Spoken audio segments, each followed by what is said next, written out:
আল্লাহর নবী হযরত ইদ্রিস আলাইহিসসালাম একদিন তার ইবাদতখানায় আল্লাহর ইবাদতে মগ্ন ছিলেন।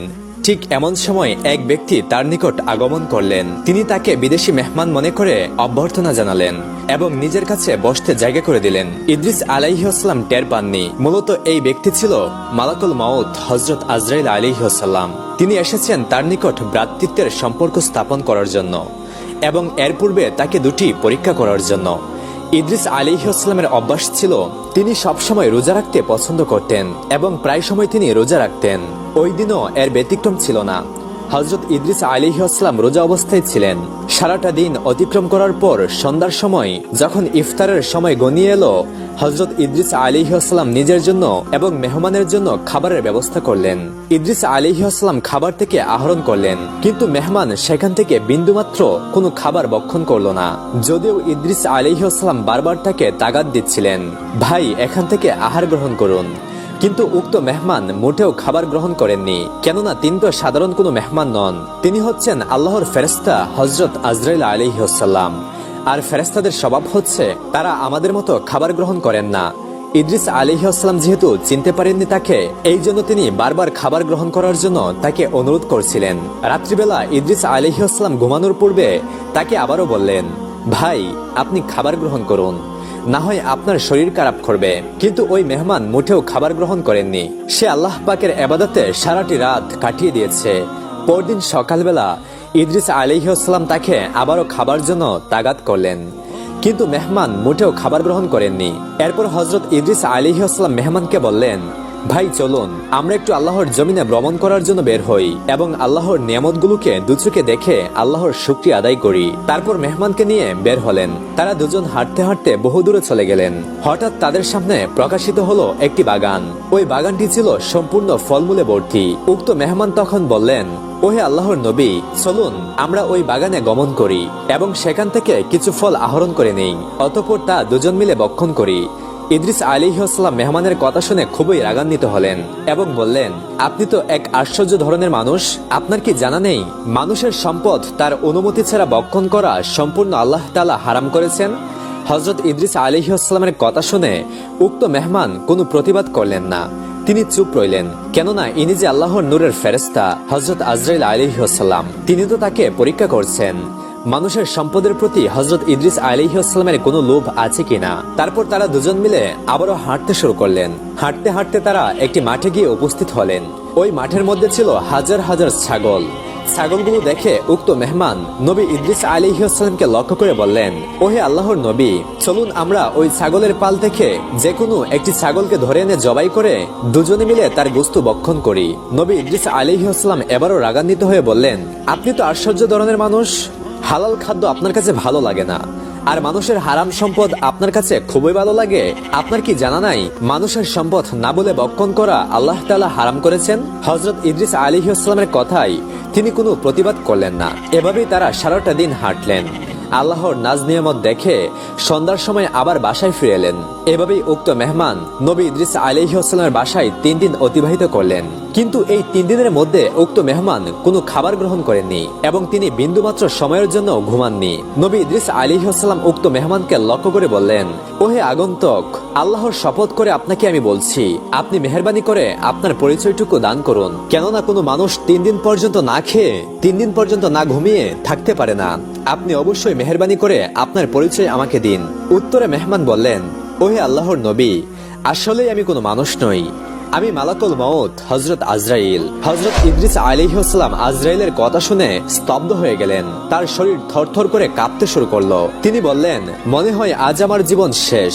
অতঃপর ইদ্রিস আলাইহিসসালাম হযরত আজরাইল আলাইহিসসালামকে বললেন, আপনি কি আমার রূহ কবজ করার জন্য আমার নিকট আগমন করেছেন? তখন হযরত আজরাইল আলাইহিসসালাম বললেন, ওহে আল্লাহর নবী, না, আমি আপনার রূহ কবজ করার জন্য এখানে আগমন করিনি, বরং আমি আপনার সাথে ভ্রাতৃত্বের বন্ধন স্থাপন করার জন্য আগমন করেছি। হযরত ইদ্রিস আলাইহিসসালাম বললেন, আপনি কেন আমার সাথে ভ্রাতৃত্বের বন্ধন স্থাপন করতে চান? মালাকুল মউত সালামকে বললেন, আমি আকাশ থেকে খেয়াল করেছি আপনার ইবাদত বন্দেগীর প্রতি আপনার একাগ্রতা এবং আপনার ইবাদত বন্দেগী দেখে আমার নিকট খুবই ভালো লেগেছে। আর এজন্যই আল্লাহ রাব্বুল আলামিনের নিকট আমি বারবার ফরিয়াদ জানিয়েছি, আল্লাহ যেন আমাকে সুযোগ করে দেন এবং আমি আপনার সাথে ভ্রাতৃত্বের বন্ধন স্থাপন করতে পারি। বারবার ফরিয়াদ করার কারণে আল্লাহ রাব্বুল আলামিন আমার ফরিয়াদ কবুল করেছেন এবং আমাকে আপনার নিকট আসার অনুমতি দান করেছেন। হযরত ইদ্রিস আলাইহিস সালাম বললেন, ওহে মালাকুল মউত আজরাইল, আপনি আমার সাথে ভাইয়ের সম্পর্ক স্থাপন করতে চান, কিন্তু আমার কিছু শর্ত রয়েছে। আপনি যদি আমার সেই শর্তসমূহ পূর্ণ করেন তাহলেই আমি আপনার সাথে ভ্রাতৃত্বের সম্পর্ক স্থাপন করব, আপনাকে আমার ভাই হিসেবে কবুল করে নেব। তখন আজরাইল বললেন, আপনার কি শর্ত আপনি আমাকে বলতে পারেন, আমি আপনার সকল শর্ত পূরণ করতে রাজি আছি। হযরত ইদ্রিস আলাইহিস সালাম বললেন, আমার শর্ত হচ্ছে আপনি আমার রূহ কবজ করবেন। আমার রূহ কবজ করলে আমি বুঝতে পারবো মৃত্যুর যন্ত্রণা কতটুকু কষ্টকর, আর এটা স্মরণ করে আমি আল্লাহর ইবাদত আরো বেশি পরিমাণে করতে পারবো। আজরাইল আলাইহিস সালাম বললেন, ওহে আল্লাহর নবী, রূহ কবজ করার দায়িত্ব যদিও আমার, কিন্তু আমি আল্লাহর হুকুম ব্যতীত কারো রূহ কবজ করতে পারি না, আর এখন আপনারও মৃত্যুর সময় হয়নি। হযরত ইদ্রিস আলাইহিস সালাম বললেন, আপনি আল্লাহর নিকট ফরিয়াদ জানান, আল্লাহ যেন আপনাকে এই হুকুম দান করেন। মালাকুল মউত আল্লাহ রাব্বুল আলামিনের কাছে ফরিয়াদ জানালেন, ওহে আল্লাহ, আপনার নবী মৃত্যুর যন্ত্রণা সাধন করতে চাই, আপনি তাকে এই অনুভূতি দেন।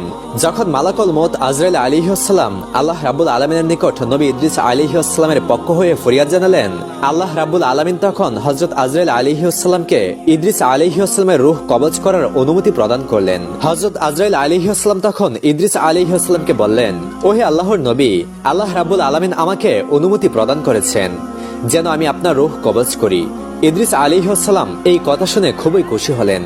তিনি বললেন, ভাই, আপনি আপনার কাজ শুরু করুন। এরপর হযরত আজরাইল আলাইহিস সালাম ইদ্রিস আলাইহিস সালামের রূহ কবজ করার জন্য পরিপূর্ণ প্রস্তুতি নিয়ে তাকে জমিনে শুইয়ে দিলেন। তাকে জমিনে শুইয়ে দেওয়ার পরে ইদ্রিস আলাইহিস সালামের রূহ কবজ করে নিলেন।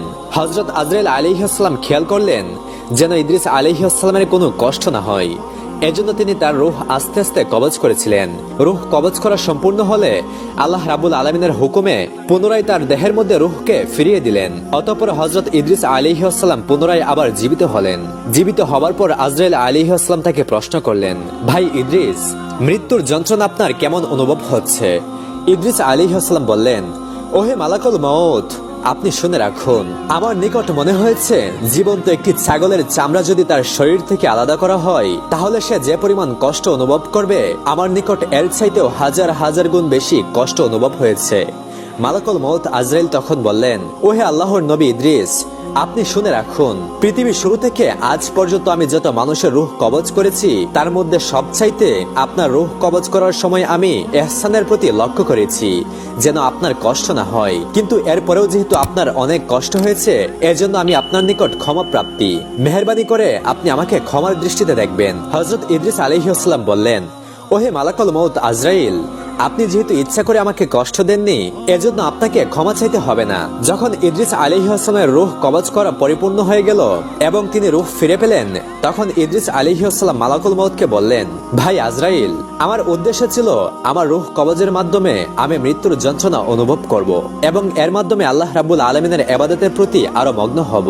রূহ কবজ করার যন্ত্রণা আমি অনুভব করতে পেরেছি। এখন আপনার নিকট আমার আরেকটি অনুরোধ হচ্ছে, আপনি আল্লাহ রাব্বুল আলামিনের নিকট আমার পক্ষ হয়ে ফরিয়াদ করবেন যেন আল্লাহ রাব্বুল আলামিন আমাকে জাহান্নাম দেখার একটু ব্যবস্থা করে দেন, যেন জাহান্নামকে সচক্ষে দেখে আমি আল্লাহ রাব্বুল আলামিনের আরো বেশি পরিমাণে ইবাদত বন্দেগী করতে পারি। মালাকুল মউত আজরাইল যখন আল্লাহ রাব্বুল আলামিনের নিকট ফরিয়াদ জানালেন তখন আল্লাহ রাব্বুল আলামিন তাকে অনুমতি প্রদান করলেন যেন ইদ্রিস আলাইহিস সালাম তাকে নিয়ে গিয়ে জাহান্নামকে সচক্ষে দেখিয়ে আনেন। মালাকুল মউত আজরাইল বললেন, ওহে আল্লাহর নবী, আপনি আমার সাথে চলুন, আল্লাহ রাব্বুল আলামিন অনুমতি প্রদান করেছেন যেন আপনাকে জাহান্নাম দেখিয়ে আনি। এরপর মালাকুল মউত আজরাইল হযরত ইদ্রিস আলাইহিস সালামকে নিয়ে রওনা করলেন। তারা দুজন মিলে যেতে যেতে আল্লাহ রাব্বুল আলামিনের তৈরি জাহান্নামের নিকট গিয়ে উপস্থিত হলেন। জাহান্নাম দেখে, জাহান্নামের ভয়াবহতা দেখে এবং শাস্তি দেখে হযরত ইদ্রিস আলাইহিস সালাম একটা চিৎকার দিলেন এবং তিনি ভয়ে বেহুশ হয়ে গেলেন। হযরত ইদ্রিস আলাইহিস সালাম জাহান্নাম সম্পূর্ণ দেখার পরে তিনি দু চোখের পানি ছেড়ে দিলেন এবং কাঁদতে শুরু করলেন। জাহান্নাম জাহান্নামের বিভীষিকাময় শাস্তি দেখার পরে ইদ্রিস আলাইহিস সালাম আজরাইল আলাইহিস সালামকে বললেন, ভাই, আপনি আমাকে মৃত্যুর যন্ত্রণা আস্বাদন করিয়েছেন, আপনি আমাকে জাহান্নাম দেখিয়েছেন। এই দুইটার মাধ্যমে আমার হৃদয়ে আল্লাহর ইবাদত বন্দেগী আরো বেশি বেশি করার জন্য ইচ্ছা হচ্ছে।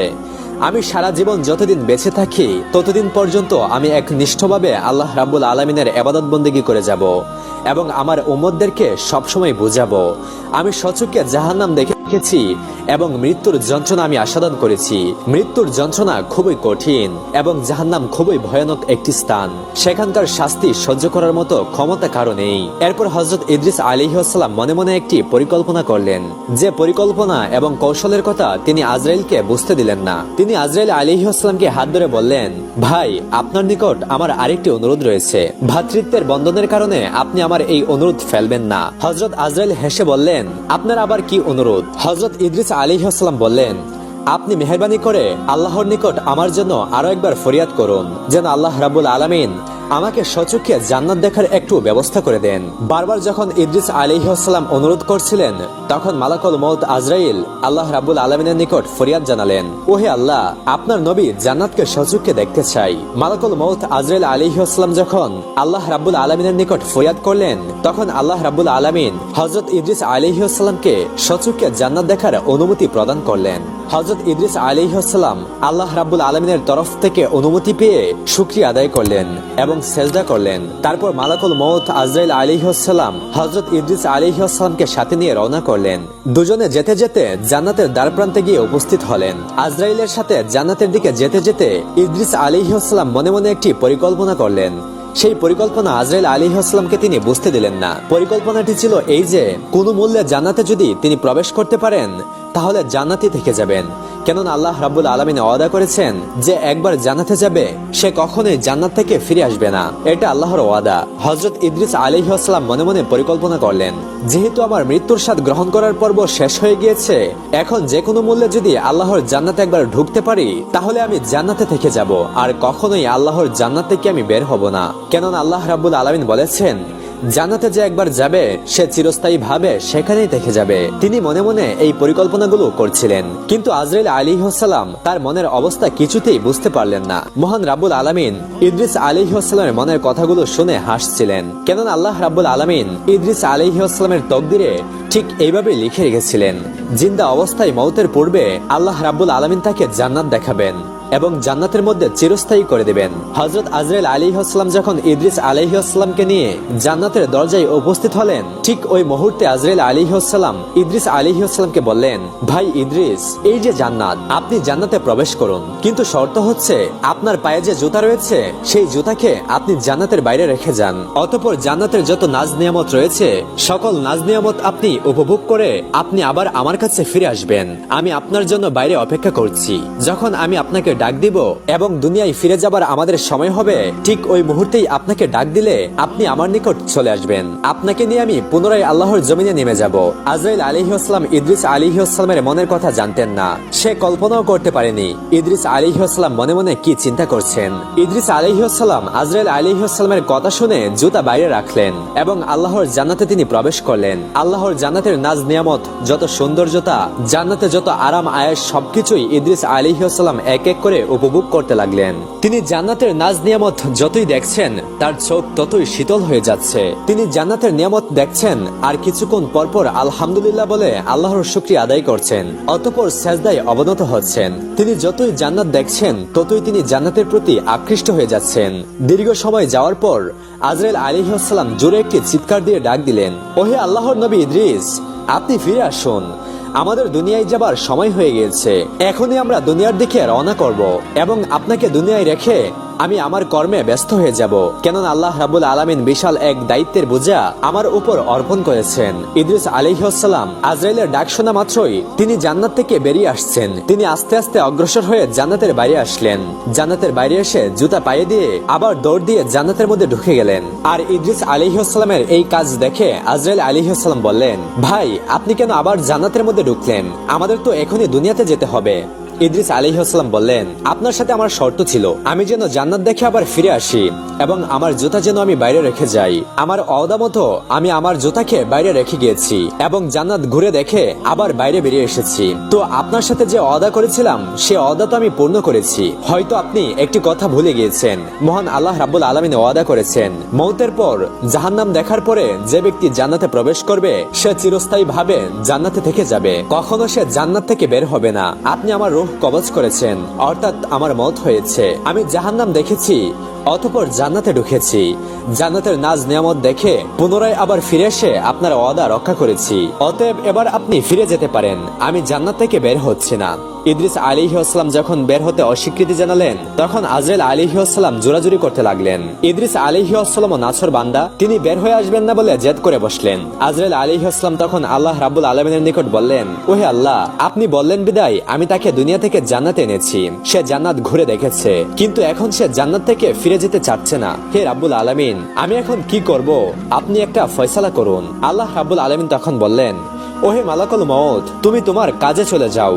আমি আমার নবী ইদ্রিসের নসিবে ঠিক এইভাবে লিখে রেখেছিলাম, সে জান্নাতে এভাবেই আসবে এবং জান্নাতে থেকে যাবে। অতএব তুমি তোমার কাজে চলে যাও, আমার ইদ্রিসকে জান্নাতের নাজ নিয়ামত উপভোগ করার সুযোগ করে দাও। আল্লাহ রাব্বুল আলামিনের হিকমত যখন হযরত আজরাইল আলাইহিস সালাম বুঝলেন তখন আজরাইল আলাইহিস সালাম হাসতে হাসতে ইদ্রিস আলাইহিস সালামকে সালাম দিয়ে সেখান থেকে ফিরে আসলেন।